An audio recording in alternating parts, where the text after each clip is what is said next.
दैवी ह्येषा गुणमयी मम माया दुरत्यया मामेव ये प्रपद्यन्ते मायामेतां तरन्ति ते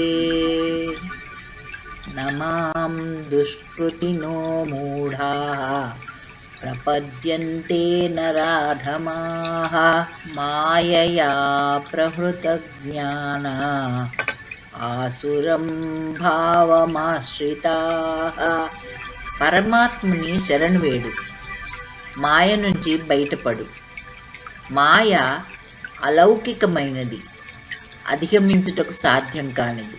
కానీ నిరంతరం పరమాత్మను శరణు పొందిన వారు ఈ మాయ నుండి బయటపడగలరు. మాయలో చిక్కుకున్న అజ్ఞానులు, రాక్షస స్వభావం కలవారు మరియు పాపులు పరమాత్ముని పూజించరు. భగవద్గీత జ్ఞాన విజ్ఞాన యోగము 17వ అధ్యాయము 14-15 శ్లోకాలు.